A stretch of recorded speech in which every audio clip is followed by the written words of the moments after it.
The sun was barely up in the dusty town of Makurdi, Nigeria, when Amarachi swept the compound. Her arms moved mechanically, but her thoughts were elsewhere.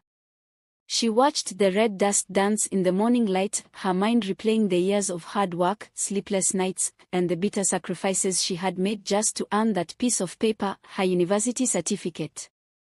A bachelor's degree in microbiology from Benue State University. The one thing she clung to when everything else failed. She had dreamt of going abroad for further studies, working in medical labs, and eventually sending money home. Her mother, now frail and nearly blind from untreated glaucoma, believed in her. Her younger brother, Ikena, idolized her. They had no one else after their father passed and left behind nothing but debts. But lately, Amarachi had noticed something strange. Her older sister, Ojeki, who had never completed her own degree, suddenly had money. She dressed differently, spoke with unexpected confidence, and whispered on the phone in hushed tones.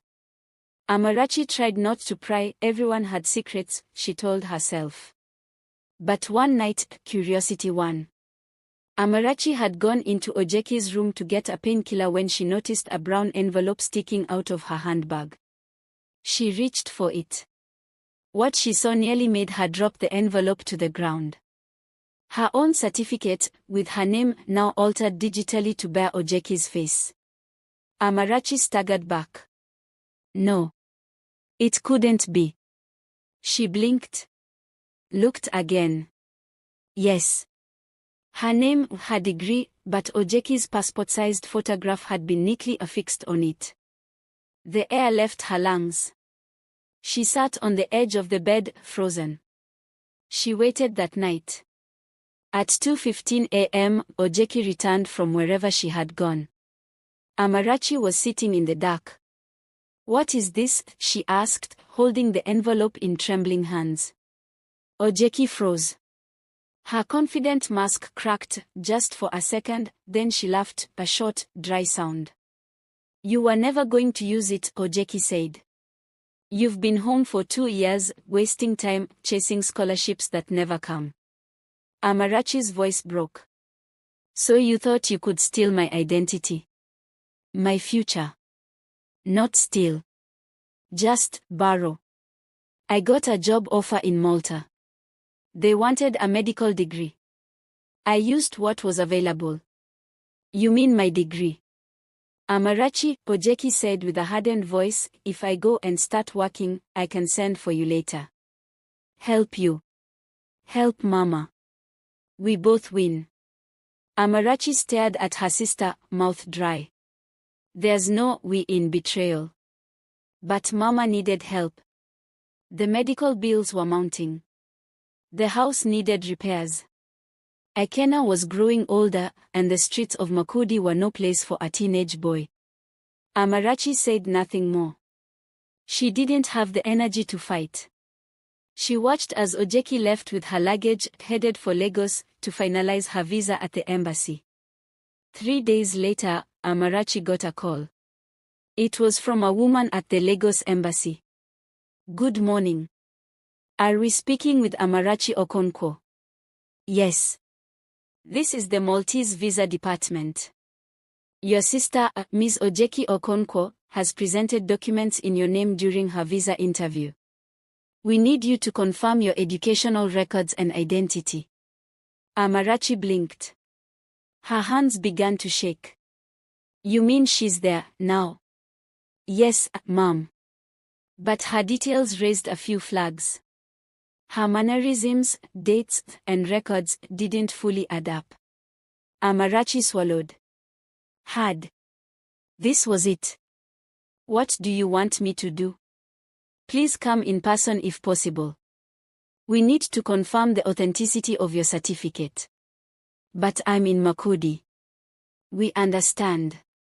But this is urgent." As the line went dead, Amarachi knew she was standing at a crossroad. She could keep quiet and let Ojeki's lie carry on. Maybe she really would send money. Maybe she would help Mama. Maybe, just maybe, she'd be the savior the family needed. Or she could protect what she'd earned. But that would destroy the family. The next morning, Amarachi sat beside Mama and held her hand. "Mama," she began gently, "did you know Ojeki used my certificate to get a job abroad?" Mama blinked through milky eyes. "She told me. She said it was for us." Amarachi's heart broke. "I was the one who suffered to earn that degree, Mama. I stayed up every night. I went to school hungry. I fought for it. And now she's trying to wear it like a borrowed dress." Mama squeezed her hand. "Sometimes, Amarachi, we wear borrowed clothes when the cold becomes unbearable. Don't hate her for trying to keep us warm." Amarachi pulled away, her eyes stinging with tears. "You're asking me to let it go. I'm asking you to think with your heart. Not just your pride." But pride wasn't the only thing at stake. Her integrity. Her identity. Her future, all of it was being rewritten. 3 days later, Amarachi boarded a bus to Lagos. It was a dusty, cramped ride, but she needed clarity. On the journey, she wrestled with her thoughts. What if I speak up and Ojeki is arrested? What if I stay silent and lose everything? By the time she arrived, the embassy had already detained Ojeki. She sat in a holding room, makeup smudged, hair a mess, her composure gone. When Amarachi walked in, their eyes locked. No words were spoken at first. Finally, Ojeki whispered, "You came." "I had to."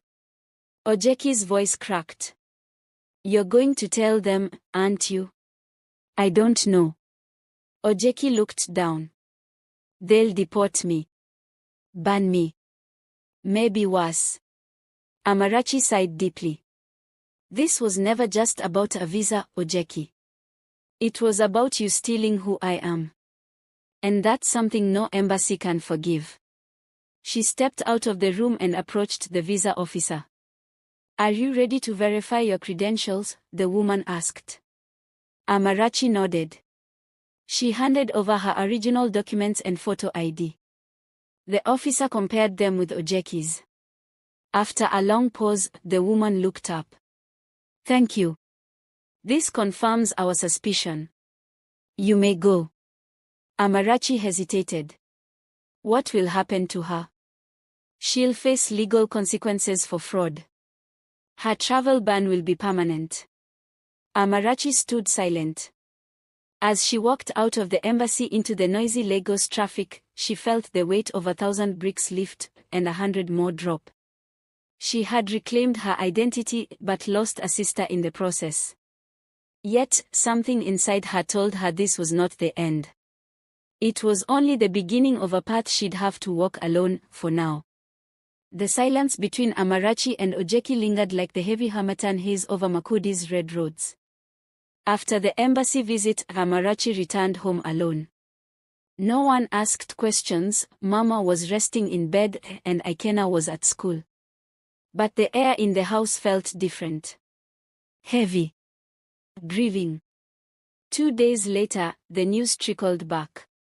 Ojeki had been released on bail but barred from applying for any international visa for the next 10 years. Her job offer had been revoked. The recruiters, embarrassed by the scandal, had cut ties without further communication. Her dreams, built on lies, crumbled like dry bread. She came back home the following week, dragging her worn suitcase like a prisoner returning from exile. Her shoulders hunched, her face dull, and her voice barely above a whisper. Mama sat her down and said nothing at first. The air was thick with unspoken blame. "I was only trying to help," Ojeki muttered. "You all needed me." "You helped yourself," Amarachi said, her voice low but sharp. "You used me." The tension erupted like a dam bursting. "You don't understand." Ojeki snapped. "You sit there with your certificates, hoping for fairy tale scholarships that never come. You think dignity puts food on the table." Amarachi's fingers tightened around the plastic chair's edge. "And you think theft does?" Ojeki's eyes glistened with unshed tears. You're the favorite. The smart one. I was just trying to prove I could also be something. For a moment, all anger drained from Amarachi. She saw not a thief, not a fraud, but her older sister, tired, flawed, and desperate. But pity wasn't enough to rebuild trust. Later that night, Amarachi sat on the floor of their shared room, staring at the certificate she had fought to protect. Her dreams still felt distant, like clouds she couldn't grasp. But now, something had shifted. This wasn't just about degrees anymore. It was about boundaries. About choosing who you became when no one was watching. 2 weeks later, Amarachi received a call from a local NGO that had seen her online blog about battling academic unemployment. They were offering a position, community lab assistant, with potential training abroad if she proved herself. It wasn't a full scholarship. But it was a start. When she shared the news, Mama beamed with fragile pride. Ikena cheered. Even Ojeki, standing awkwardly in the doorway, nodded. I'm happy for you, she said. There was sincerity in her voice, even if regret still lingered in her eyes. I'm not going to Malta, Amarachi said softly. But I'm going somewhere. And this time, it'll be on my terms. Ojeki bit her lip, then looked away. I'm sorry, she whispered. Amarachi didn't respond. Some wounds don't close with words. Only time would tell if they'd ever be sisters again, not just relatives. But as Amarachi looked at the horizon, barely lit with the morning sun, she felt something rise within her. Not revenge. Not triumph. Just clarity. The dry season rolled in, painting the skies with dust and dreams deferred. Amarachi's new job at the NGO's health lab was modest but meaningful. She tested water samples from rural communities, trained interns on basic lab hygiene, and even got to present her findings at a local university forum. She worked long hours, but her soul finally felt useful again. Sometimes, she still passed Ojeki in the hallway at home. Their exchanges were polite but brief, like two people walking through the remnants of a burned house, careful not to touch the ashes. One quiet evening, Ojeki knocked gently on Amarachi's door. I want to talk, she said. Amarachi looked up from her laptop, reluctant but curious. I'm thinking of applying for an adult diploma program, Ojeki continued. Something real. Something mine. Amarachi blinked. Why are you telling me? Because I want you to know I'm not trying to be you anymore, Ojeki said. I want to be better. But I need to do it the right way this time. Amarachi studied her sister's face, no makeup, no bravado, just quiet determination. It wasn't forgiveness, but it was a step. Weeks passed. Ojeki enrolled in an evening diploma class in secretarial studies. She worked during the day at a local business center, typing CVs for clients while attending night classes. Slowly, the bitterness between the sisters began to dull, replaced by something closer to mutual respect. One evening, as Amarachi prepared to leave for a professional development program sponsored by the NGO, Mama called them both into the sitting room. I may not have many days left, she said, her voice frail but clear. But I'm proud of the women you're becoming. She looked from Amarachi to Ojeki. You both lost something in this journey, but don't lose each other. The sisters